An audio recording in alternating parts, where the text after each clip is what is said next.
पकड़ो बे पहरेदार भागना जाए घोड़ी। पकड़ो पकड़ो बे पहरेदार भागना जाए घोड़ी। पकड़ो पकड़ो बे पहरेदार बहुत अच्छे। पकड़ो बे पहरेदार भागना जाए घोड़ी। राजा डांगू कहा थे ने का कहे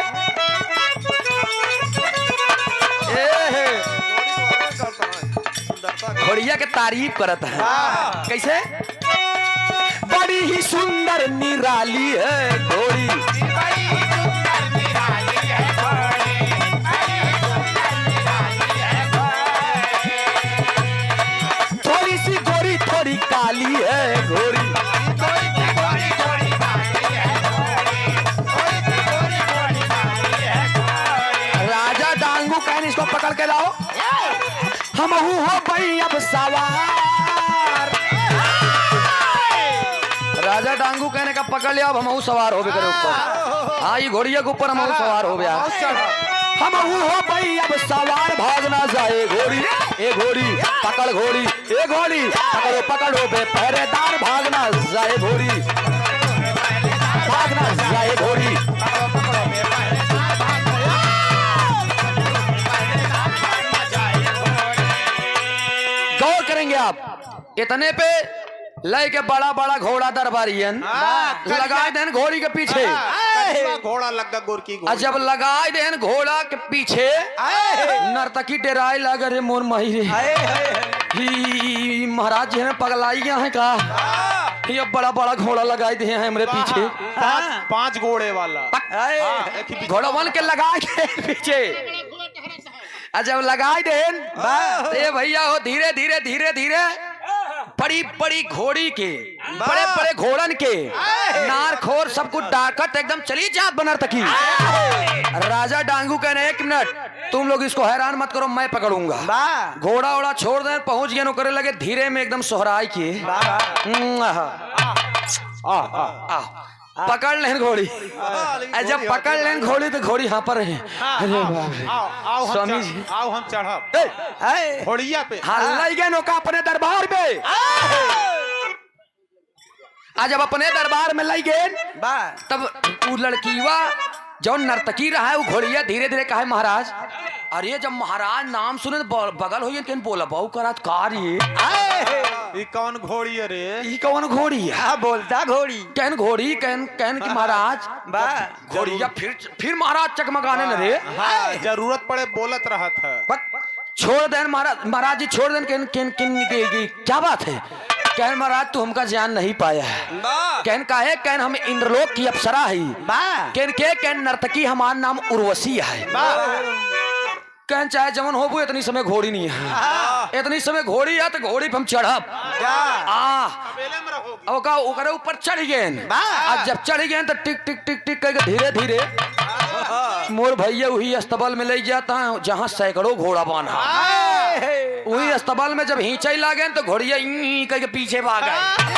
और जब पीछे भागा खड़ा कहीं बैठ रहे हुआ का रोवा। हाँ वह राजा डांगू पिछवे से देवै तो बहन। जब देहन तो फट से घोड़ी चली गई अंदर। जब अंदर घोड़ी गई तो जौन घोड़वन रहन हुआ 5 घोड़े वाले मेरा फिर बहन पलट गया। वो घोड़वन देखा ही लागेन।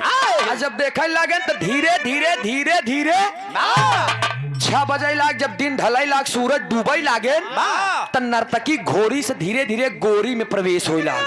जब गोरी में प्रवेश हो लाग तो राजा डांगू दूर हो गए रे यारी तो लड़की बनत बा। जब हटन तो धीरे धीरे जब दिन डूब गया तब वो घोड़ी गोरी हुई है। जब घोड़ी गोरी हो गई तब वही समय महाराज राजा डांगू से वो लड़की नर्तकी रोई के बात कहा का कहे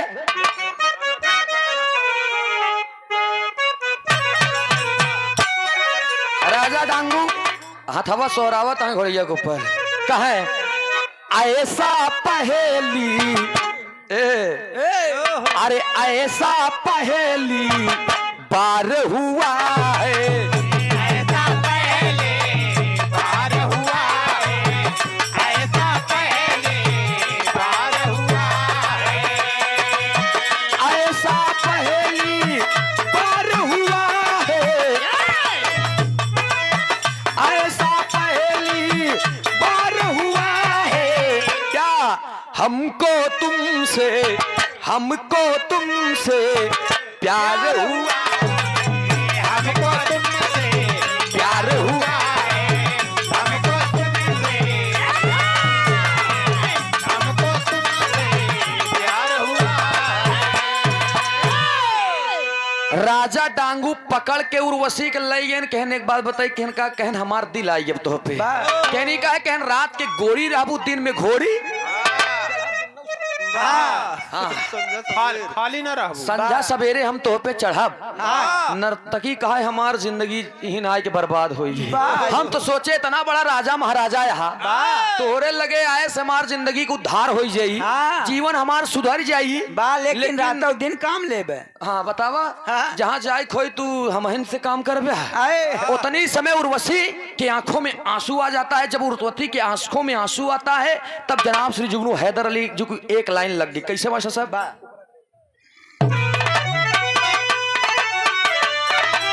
वाह,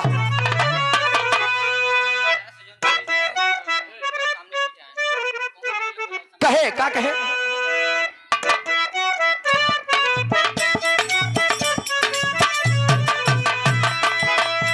वाह, कलाकार के गावे में रुचि कम हो जाता जब एक कलाकार ना रहे मंच पे तब। बाबा कोनो मेहरारू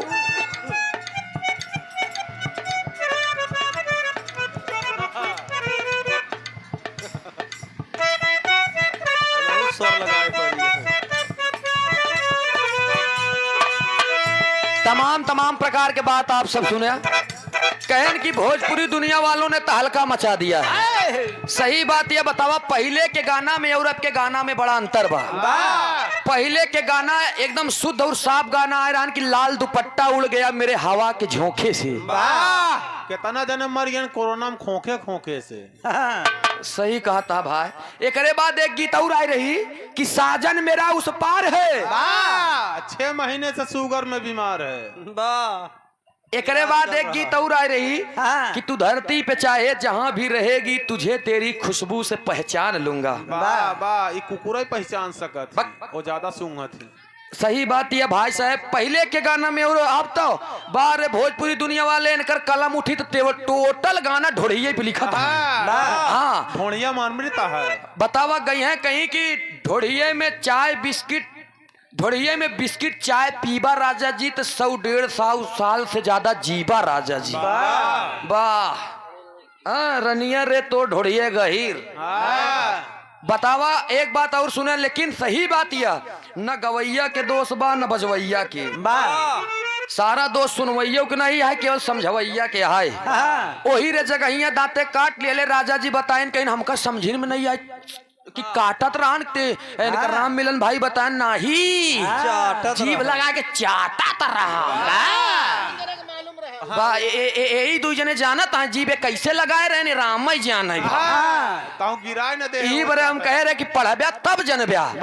ई महाराज दानी राजा हरिश्चंद्र के बेटवा रोहित के जब नाक काट ले रहा तो नाक के राजा उ बन के राजा उ नगवा के बता रहे हैं, कहन वही रे जगहिया आय के तारा रानी अपने राजा हरिश्चंद्र से बतावत बा कि वही रे जगहिया हाँ चलल न जाला की गोल लपटाला।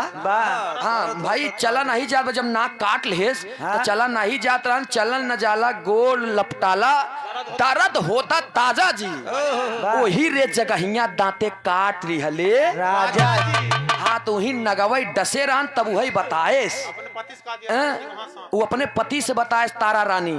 तब पढ़ब्या लिखब्या न झूठा ही संधि भी छेल लबल लबल करता ये वही हाल बा कि आरा हिले छपरा हिले बलिया हिले ना, जब लचकई कमरे गोरी सारी दुनिया हिले ना।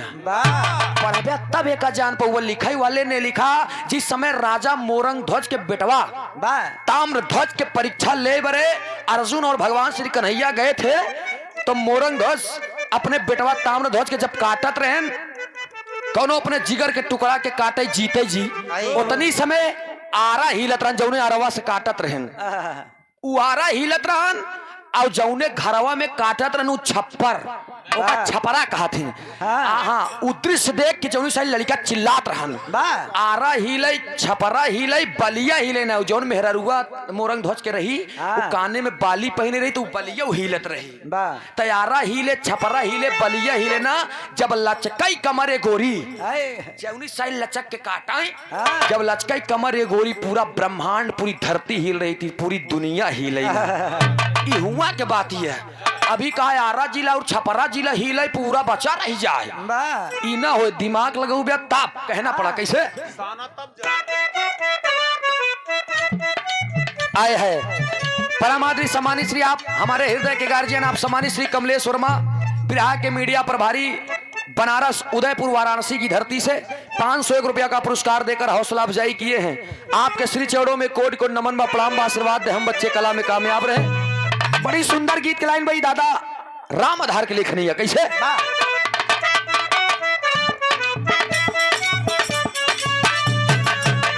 आए है दोनों मेहरारू रहे मेहरुआ के नवा नवा गौना भइल रहे उ एक लाठी के समय बढ़ा के गन्ना चूहत चूहत चली जात रही बुढ़ऊ बाबू आंखी खुलवाए रहे और जब चूहत चली जात रही तो बुढ़ऊ बाबू देखे कहने रे बाप रे करे पटोइया तय जमाए माया रे अच्छा जब पटोइया इतना देखेस का बाबू कहन का कहन सठिया न का कहन एक बार बताई दे बहुआ कहन का कहन हम अपने जवानी में खोड़ाई ना डग जा रहे कहन तू कहाँ का चाहता कहन तय अकेले हूँ लटिया रे अब टोटे रख बड्डे बड़ावा हम बचा टनी टनी टो ढाई दे रे जब इतना कहा तब मेहरुआ कहा साफ साफ बतावा हमरे पल्ले नहीं पड़त बा बुढ़ऊ बाबू कहा तो कहीं सब पल्ले न पड़ी काहे काटी वेडी चीड़ भाई ग्रंटेड बाटिया तोरे पल्ले न पड़ी बतावा धन कैसे बतावा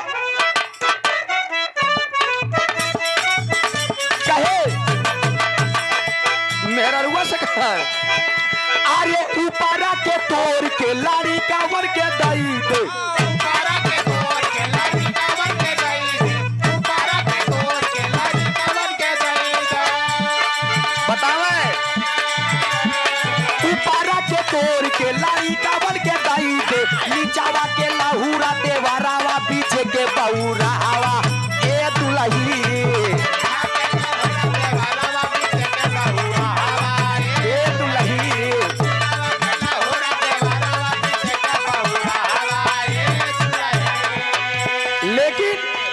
महाराज राजा डांगू के हिया जब घोड़ी चली गई तो ये बतिया देव ऋषि नारद जी जाग भगवान श्री कन्हैया के बताई दे भगवान श्री कन्हैया जी करते हैं क्या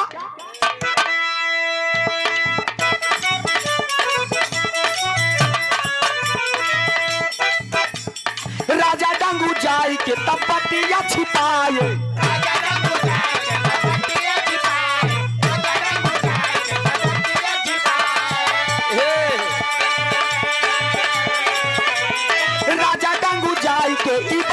छिपाए कृष्ण जी करे आए लानावाया भारी मैदानवा ये कान्हा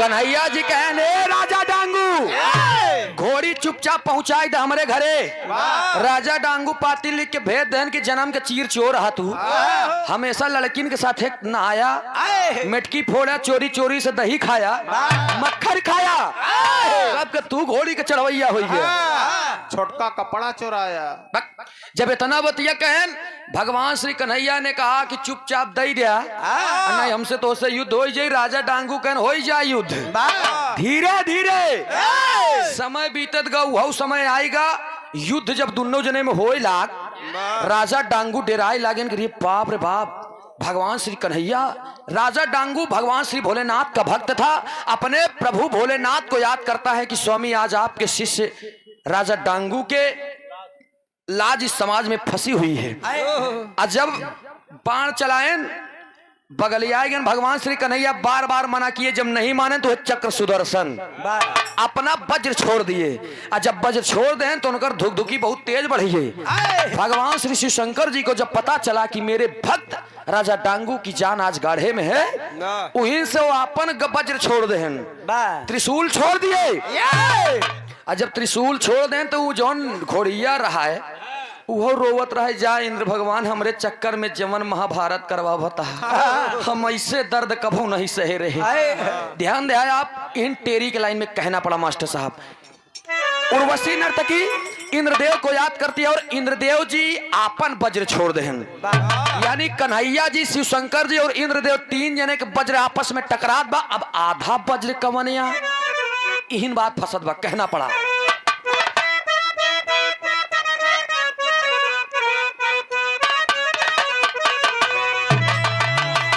कहे का अरे रामा रामा रामा अरे मोरी रामा लड़ाई सुर और आसुर में मची।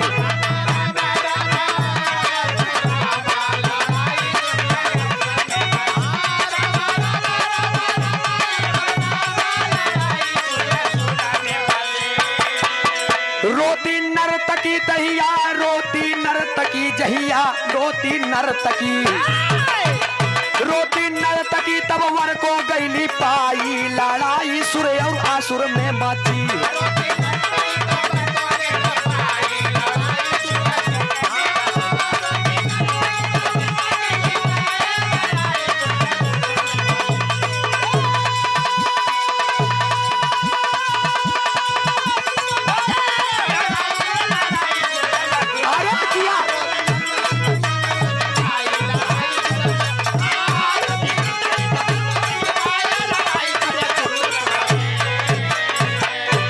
लड़ाई सूर्य और असुर में मची। राजा डांगू हरन जान गए कि भाई वज्र लड़ाई लगा अब हमार जान बच गया, लेकिन उही समय लड़ैया देखे खातिर तीन तीन वज्र लड़त बा भीम जी पहुंच गए। जब भीम जी पहुंच गए तो उनकर पिठिया वज्रान आधा वज्र ऊ मिली है। 3.5 वज्र के छाया जब उ नर्तकी के ऊपर पड़ी उ घोड़ी दिनवई में गोरी हो गई। फिर जाए के कभों दोबारा घोड़ी नहीं बनी। ये हमरे बिरहा के संदेह रादोष कहना पड़ा खड़ी के लाइन में।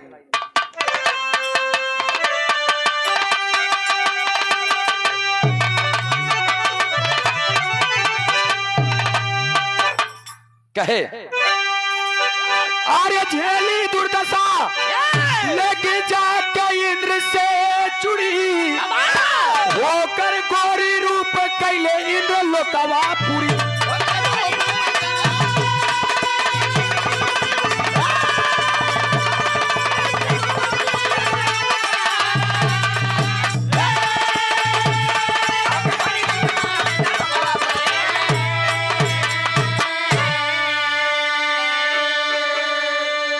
ए भैया हो वो घोड़ी जब गोरी बन गई तो फिर जाकर के हुई इंद्रलोकपुरी में भगवान श्री इंद्रदेव के चरणों में जाकर के अपना समय बिताने लगी।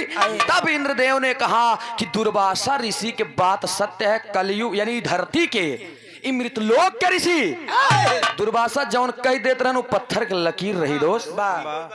इसलिए कौनो गलत ना हो तो अपन अपन खोज जे जौने पाई ले ओहमे दुनिया में तमाम लोगन में अवगुण भरा बा गुड़ के ले ले अवगुण छोड़ दिया।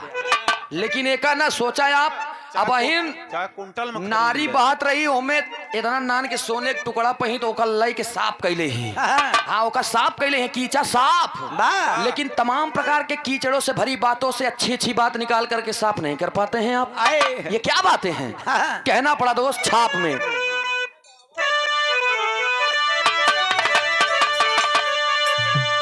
तो भुल्लू रामधार है दर गुरुवर राजा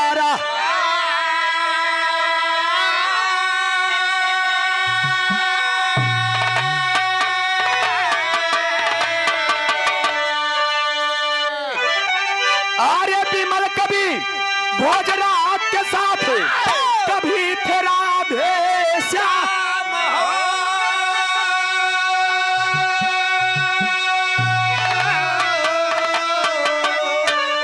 लड़ाई सूर्य और असुर में मची।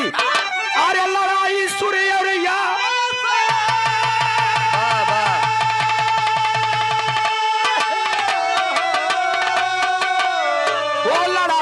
सूर्य और असुर में मची। गावई सूरज यादव लहरत बा कविताई लड़ाई सूर्य और असुर में मची।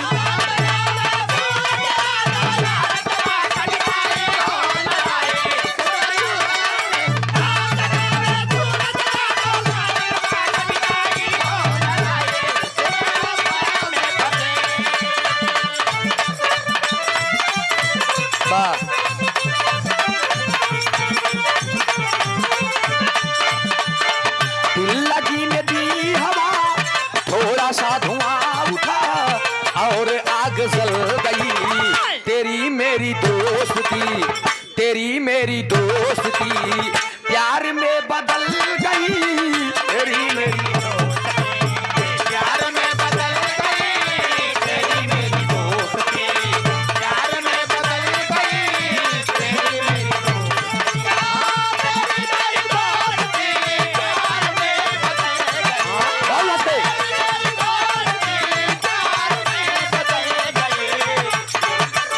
ओहो। मंदोदरी ने कहा स्वामी ऐसा है सुना, ऐसा हो जाता है आपके गरजने से, आपके गरजने से गर्भ गिर जाता है आपके गरजने से। गर्भ गिर जाता है आपके गरजने से, गर्भ गिर जाता है आपके गरजने से। एक लाइन आप लोगों के लिए कहना पड़ा क्या? दीवाना दिल हुआ दीवाना, दिल हुआ दीवाना, दीवाना दिल हुआ दीवाना, चली तुझे झूम के आई जब झूम के छाने लगा नशा, नजर को तुमने आई मुझे तुमने खाने लगा नशा, नजर को तुमने आई मुझे तुमने खाने लगा नशा, चली तुझे झूम के आई जब झूम के छाने लगा नशा। दीवाना दिल हुआ दीवाना, दिल हुआ दीवाना, दिल हुआ दीवाना, दिल हुआ दीवाना, दीवाना दिल हुआ दीवाना। बनारस की धरती से, बनारस की धरती से आए हुए हमारे विजय भैया चैनल वाले और दिनेश गिरी और एक जने का नाम का बा हिरन धीरज भैया। अच्छा तीनों जने आवा आपके स्वागत हो जाए उधर कमलेश चचा हमारे बिरहा मीडिया पर भारी स्वागत।